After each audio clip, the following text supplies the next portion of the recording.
Ma femme, Claire, Harry, il n'est bon qu'à cuisiner et à faire le ménage. Alors, je l'ai laissé se noyer dans son propre désordre. Lorsqu'elle a supplié pour un retour à la normale, il était déjà trop tard.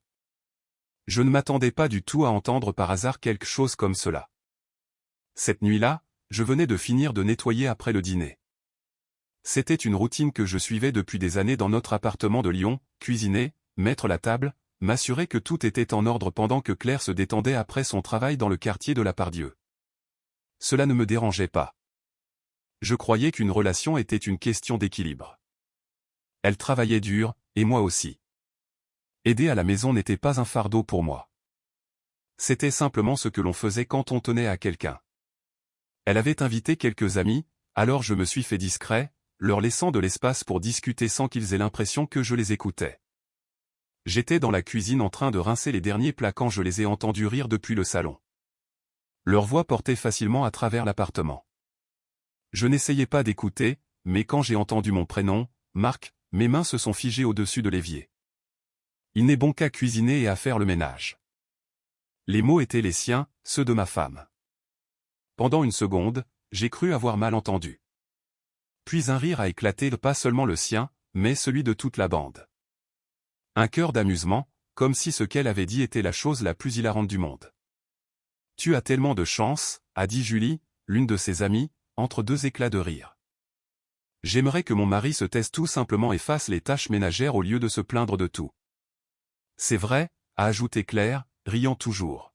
« Si je le laissais faire, il passerait probablement toute la journée dans la cuisine. Mais bon, au moins, je n'ai pas besoin de lever le petit doigt. » Encore des rires, encore des plaisanteries. Je pouvais les entendre parler à tour de rôle, chacun d'eux ajoutant quelque chose à la conversation, me transformant en une sorte de chute de plaisanterie. Je restais là, un torchon à la main, écoutant la femme dont je m'étais occupé pendant des années me réduire à rien de plus qu'une aide ménagère glorifiée. Ce n'était pas seulement ce qu'elle disait, c'était la façon dont elle le disait. Il n'y avait aucune reconnaissance dans son ton, aucun soupçon d'affection, seulement de la moquerie. Comme si j'étais pathétique de prendre soin d'elle. Comme si j'avais moins de valeur parce que j'étais celui qui s'assurait qu'elle ne rentre jamais dans une maison sale ou devant une assiette vide. J'aurais pu entrer dans la pièce. J'aurais pu la confronter, lui demander pourquoi elle ressentait le besoin de m'humilier devant ses amis. Mais je ne l'ai pas fait. Je n'ai pas dit un mot. Je suis resté là à fixer l'eau savonneuse, sentant quelque chose en moi basculer. C'était peut-être la prise de conscience qu'elle ne me voyait pas comme son partenaire. C'était peut-être la compréhension que, pendant tout ce temps, j'avais donné le meilleur de moi-même à quelqu'un qui ne me respectait pas.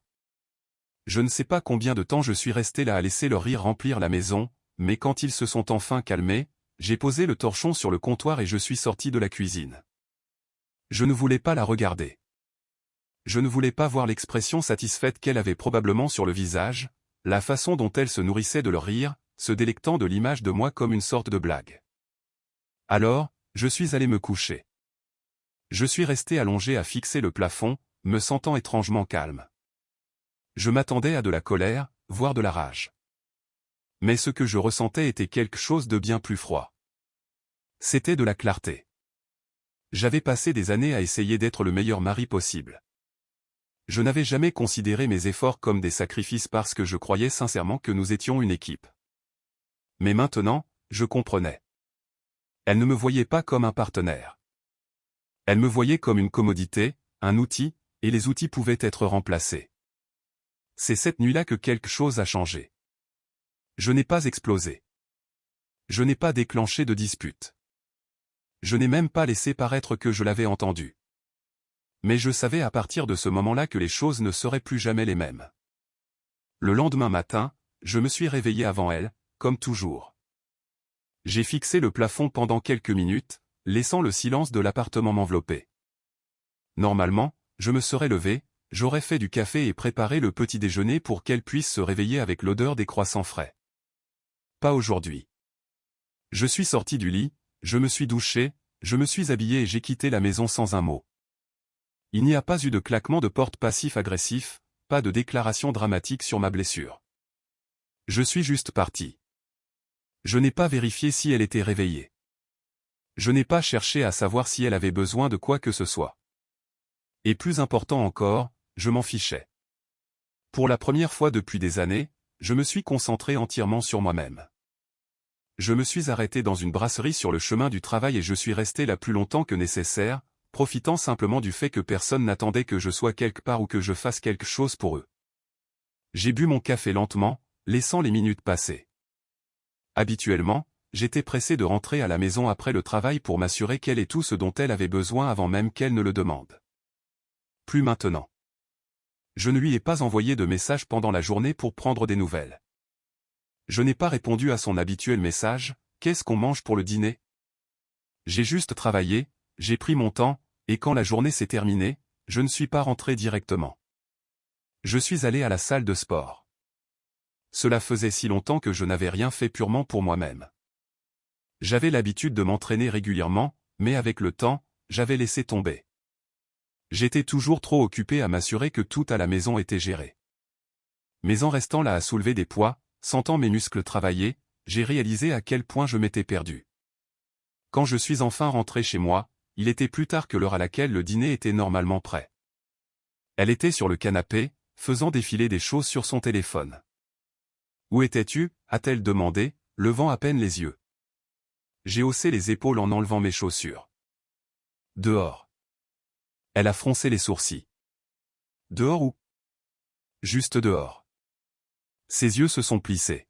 « Eh bien, j'espère que tu as pris quelque chose pour le dîner parce que je n'ai pas encore mangé. » Je l'ai regardée, je l'ai vraiment regardée.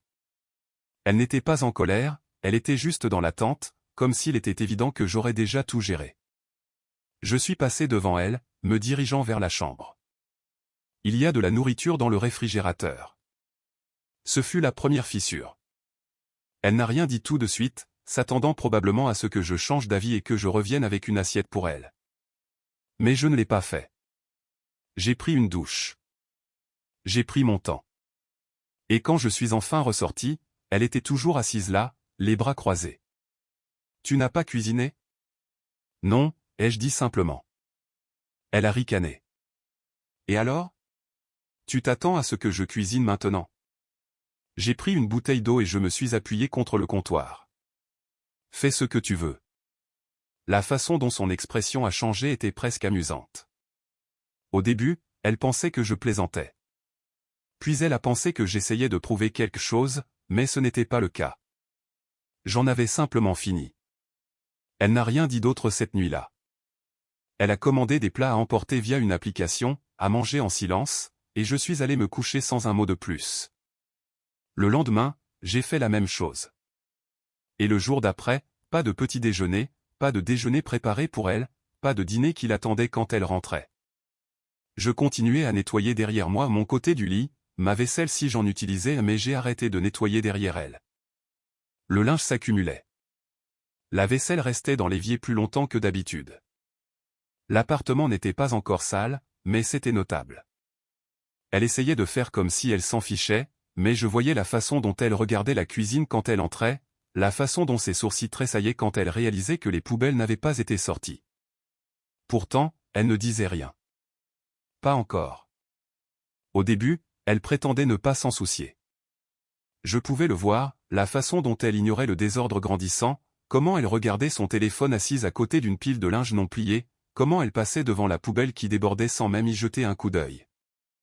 Elle pensait que c'était une sorte de jeu, une tentative puérile de prouver un point. Je ne jouais pas. La première semaine, elle a tenu bon. Elle a commandé des sushis, a laissé de la vaisselle sale sur le comptoir et a jeté ses vêtements par terre comme elle le faisait toujours, supposant qu'ils disparaîtraient par magie. Mais la magie avait disparu. À la deuxième semaine, les fissures commençaient à apparaître. Les sacs de nourriture à emporter s'empilaient. L'évier était plein. Le miroir de la salle de bain avait des traces d'éclaboussures de dentifrice qu'elle n'essuyait jamais. Le panier à linge débordait, et comme je ne lavais que mes propres vêtements, elle commençait à manquer de tenue propre. Un matin, je l'ai trouvée debout devant le placard, soupirant bruyamment en fouillant dans le désordre. « Tu as fait la lessive ?» a-t-elle demandé, sans même se retourner vers moi. « Pour moi-même ?»« Oui », ai-je dit nonchalamment, attrapant une chemise dans ma pile soigneusement pliée. Elle a ricané. « Vraiment ? J'ai haussé les épaules. Je n'ai pas de problème à laver mes propres vêtements. Sa mâchoire s'est contractée. Je voyais qu'elle voulait argumenter, voulait me dire que j'étais mesquin. Mais elle s'est arrêtée. Au lieu de cela, elle a attrapé une chemise froissée au fond du placard et est partie furieuse. Ce soir-là, elle a essayé quelque chose de nouveau. J'étais assis sur le canapé en train de regarder quelque chose sur mon téléphone quand elle est entrée dans la cuisine et a commencé à manipuler les casseroles bruyamment. Elle n'était pas du genre à cuisiner. Elle savait à peine comment faire. Mais maintenant, elle se tenait devant la cuisinière, faisant défiler une recette avec une expression frustrée. Quelques minutes plus tard, j'ai senti une odeur de brûlé. Elle a juré entre ses dents, retirant brusquement la poêle du feu et agitant un torchon au-dessus de la fumée. Je n'ai pas bougé. Je n'ai pas proposé mon aide. Je suis juste resté assis à regarder. Elle s'est tournée vers moi, attendant une réaction. J'ai bu une gorgée de ma boisson. Tu pourrais aider, tu sais, a-t-elle lancé d'un ton sec. Je le pourrais, ai-je dit simplement. Ses yeux se sont plissés. Alors maintenant, tu refuses simplement de cuisiner? J'ai haussé un sourcil. Je pensais que je n'étais bon qu'à cuisiner et à nettoyer. Cela l'a fait taire. Pour la première fois depuis que toute cette histoire avait commencé, je l'ai vu, un éclair de quelque chose dans son expression. De la reconnaissance, peut-être même de la culpabilité. Mais cela n'a pas duré. Elle a soufflé et s'est retournée vers la cuisinière, luttant pour réparer le désastre qu'elle avait créé. Je l'ai laissé faire. À la 3e semaine, l'appartement était en plein désarroi. Elle en était réduite à porter des vêtements provenant du fond du panier à linge. La cuisine était une zone de catastrophe avec des restes de quiche à moitié terminés et des casseroles brûlées empilées sur le comptoir. Elle devait fouiller dans les tiroirs pour trouver une fourchette propre. Je ne disais toujours rien. Elle a essayé une approche différente, des commentaires passifs-agressifs. Cet endroit est dégoûtant, a-t-elle marmonné un soir, en poussant les miettes de la table. Oui, c'est vrai, ai-je acquiescé, tout en consultant mon téléphone. Elle a attendu, s'attendant à ce que je réagisse. Je ne l'ai pas fait. Es-tu sérieusement d'accord pour vivre comme cela, a-t-elle demandé, les bras croisés. J'ai haussé les épaules. Je m'occupe de mes affaires. Ses lèvres se sont serrées en une ligne fine. C'est ridicule. Alors nettoie, ai-je dit, sans même lever les yeux. Elle n'a pas eu de réponse à cela. À la 4e semaine, les fissures se sont transformées en une frustration totale. Je suis rentré un soir pour la trouver debout au milieu de la cuisine, les bras croisés, regardant le désordre comme s'il l'avait personnellement offensé. Ce n'est pas normal, a-t-elle dit. Qu'est-ce qui ne l'est pas? Ceci? Ton refus de faire quoi que ce soit. Je me suis appuyé contre le comptoir, penchant la tête. Refus? Je ne fais plus tout pour toi, c'est tout. Elle m'a fixé, et je pouvais le voir maintenant, la lente prise de conscience qu'elle n'avait jamais apprécié ce que je faisais jusqu'à ce que cela disparaisse. Elle s'était moquée de moi, m'avait tourné en dérision, m'avait fait sentir que j'étais faible parce que je m'occupais de notre foyer. Maintenant, elle se tenait au milieu des décombres de ce qu'elle avait considéré comme acquis. Et j'étais parfaitement serein à l'idée de regarder tout cela s'effondrer. L'appartement était devenu un champ de bataille. Pas dans le sens de cris ou de portes claquées. Non, c'était plus silencieux que cela. Une guerre de silence, d'évitement, de transfert de responsabilités qui n'étaient plus les miennes. Elle perdait pied. Je le voyais dans sa façon de passer devant le désordre sans son attitude dédaigneuse habituelle, dans la façon dont elle hésitait avant d'ouvrir le réfrigérateur, réalisant qu'aucun bœuf bourguignon préparé ne l'attendait, dans la façon dont elle vérifiait son téléphone plus souvent. S'attendant à ce que je lui rappelle de faire les choses que je gérais auparavant. Mais j'avais fini d'être son filet de sécurité. Elle a essayé de faire comme si cela ne la dérangeait pas, mais à la fin du mois, sa frustration était impossible à ignorer. Un soir, je suis rentré plus tard que d'habitude. J'avais commencé à sortir davantage dans les bars du Vieux-Lyon, pas avec quelqu'un en particulier, profitant simplement de la liberté d'être loin du poids de notre maison, de ses attentes. J'ai pris des verres avec des collègues, je suis resté plus longtemps à la salle de sport, j'ai pris le chemin le plus long par les quais de Saône pour rentrer simplement parce que je le pouvais. Quand j'ai franchi la porte, elle était assise à la table de la cuisine, les bras croisés, tapant nerveusement du pied. La lumière de la cuisine bourdonnait doucement, projetant des ombres sur le désordre qui avait envahi chaque comptoir. Elle m'attendait. « Où étais-tu » a-t-elle demandé, sa voix plus tranchante que je ne l'avais entendue depuis des semaines. « Dehors » ai-je dit simplement, en posant mes clés. Sa mâchoire s'est serrée. « Dehors où ?» J'ai sorti une bouteille d'eau du réfrigérateur, prenant mon temps avant de répondre. « Juste dehors. » Elle a ricané, se repoussant de la table. « Tu vas vraiment agir comme cela, n'est-ce pas ?» « Comme quoi ?» « Comme si tu t'en fichais. » Je me suis appuyé contre le comptoir, l'étudiant. Elle paraissait différente, fatiguée. Ses cheveux étaient en bataille, des cernes marquaient ses yeux. Elle portait toujours ses vêtements de travail, mais ils étaient froissés, comme si elle n'avait pas pris la peine de se changer en rentrant. C'était la première fois en des années qu'elle avait l'air épuisée. Et c'est là que j'ai su. Elle comprenait enfin. Il ne s'agissait pas pour moi de jouer à un petit jeu de vengeance mesquin. Il s'agissait pour elle de réaliser tout ce que j'avais fait, à quel point j'avais maintenu notre foyer, notre vie commune, et à quel point elle l'avait peu apprécié.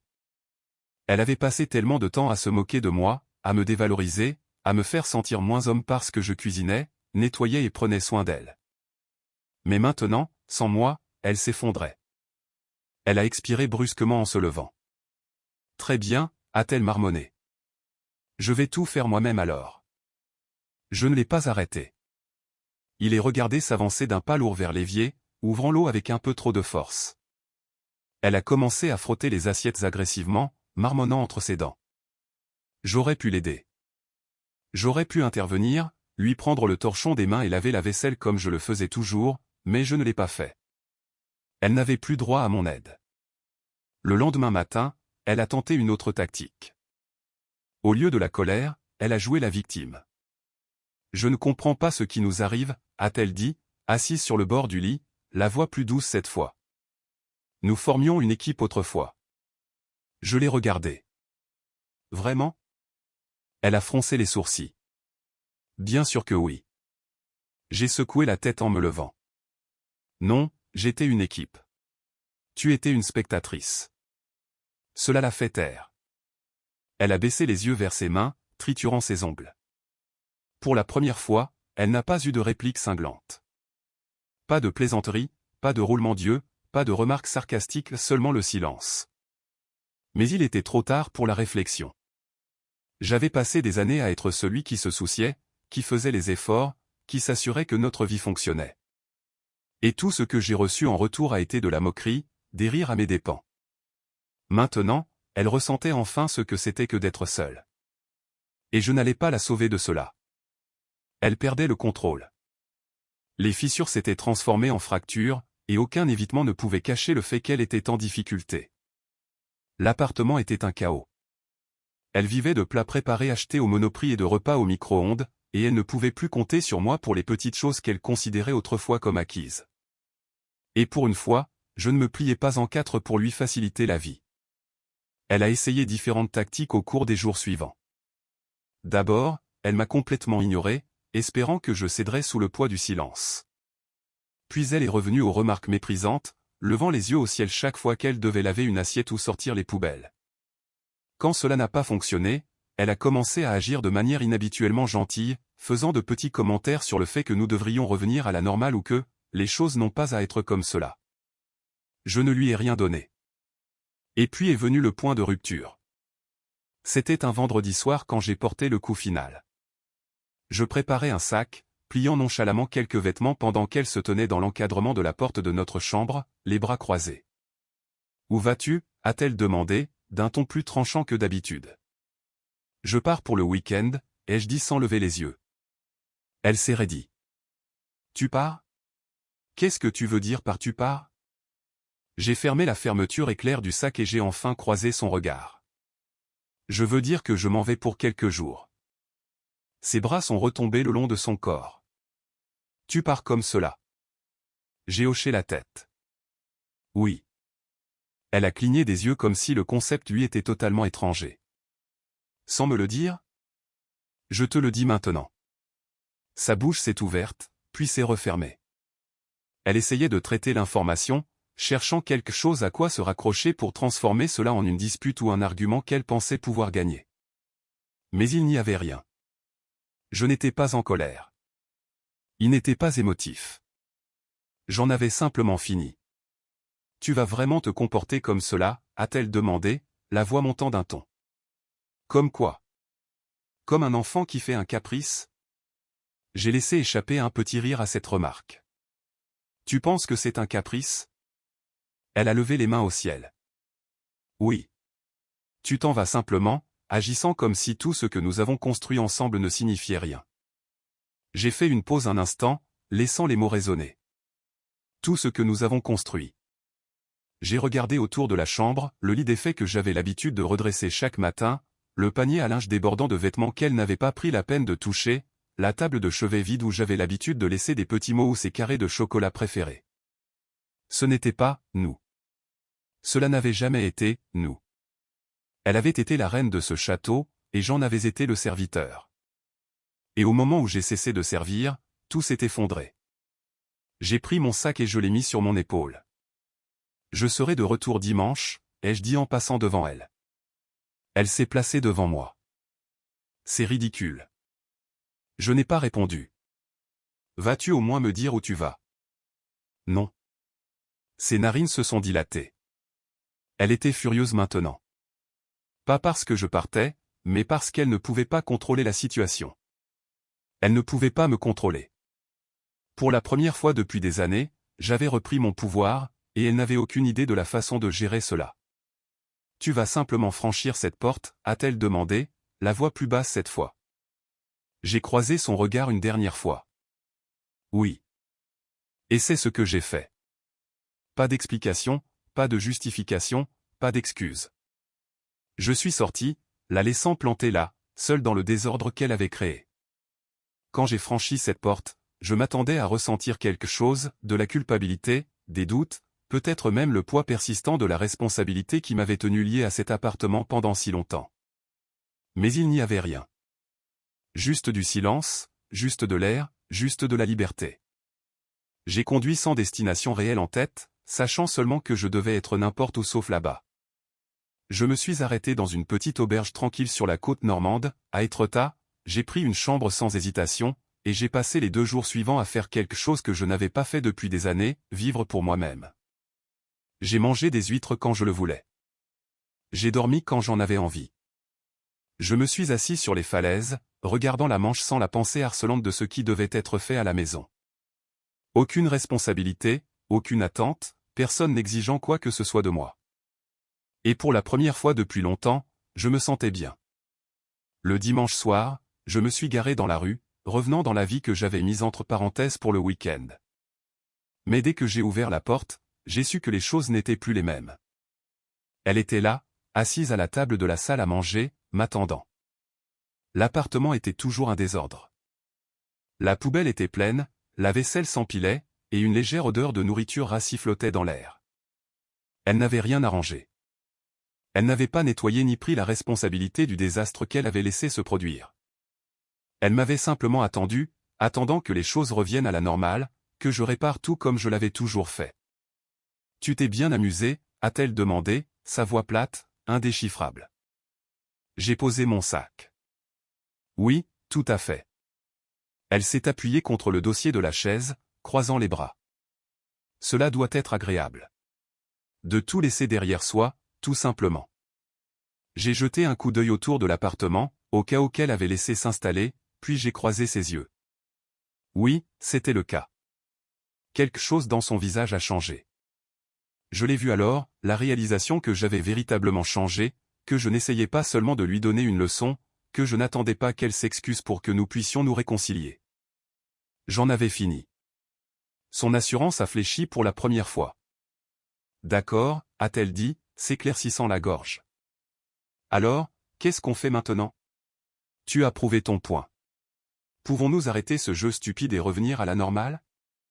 J'ai expiré lentement, puis je me suis approché de la table. J'ai sorti une enveloppe de mon sac, je l'ai placée devant elle et je l'ai fait glisser sur la surface. Elle l'a fixée. Qu'est-ce que c'est? Les papiers du divorce. Elle n'a pas bougé, n'a pas parlé, elle est restée assise là, clignant des yeux comme si elle ne m'avait pas bien entendu. Quand elle a enfin levé les yeux, son expression était indéchiffrable. « Tu es sérieux? » « Oui. » Sa mâchoire s'est contractée.